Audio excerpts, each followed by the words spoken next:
California Homeowner Bill of Rights, now law, including short sales. Looking for short sale information?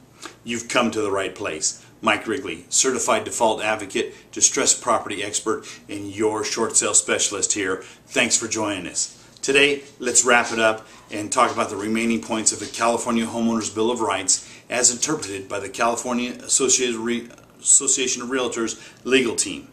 Now, keep in mind, we're not giving tax or legal advice. So, point number 5, no dual tracking during the loan modification. Too many times I've seen this personally happen, where a homeowner thought they were working on a loan modification only to be denied, and the following week the property go to trustee sale.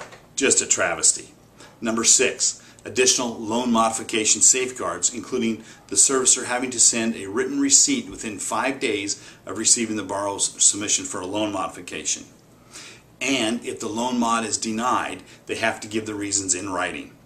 Number 7, if a foreclosure prevention alternative is approved, such as a short sale, and the loan is sold to another servicer, and it happens frequently, the new servicer must honor the terms of the original short sale agreement.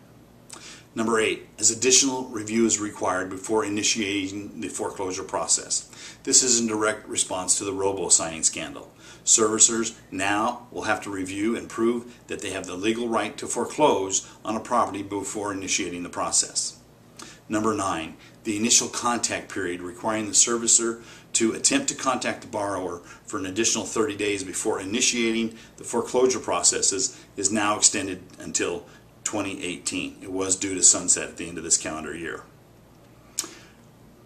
Number 10, before a notice of default can be filed, the servicer must notify the borrower that the borrower has the right to request copies of the promissory note, deed of trust, payment history, and assignment of loan to demonstrate that the servicer has the right to foreclose.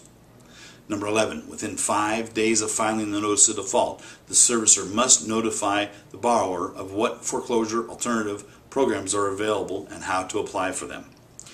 Number 12, if a trustee sale is postponed for more than 10 days, the servicer must notify the borrower in writing of the new sale date.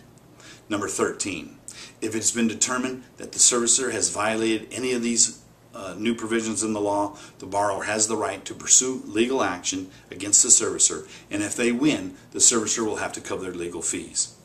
All in all, it's a lot to digest, and I'm sure that we have yet to see how the servicers will react. It very well could lead to more foreclosures, just the opposite of how the bill was intended. Right now, only time will tell, and we'll have to see how the servicers interpret it. To get a better idea of when your home will be worth what you owe, log on to www.shortsaleandloanmod.info for a free estimate, or call me today for a free no-obligation consultation. You'll call me today, you'll sleep better tonight, you'll be glad you did. Thanks for joining us.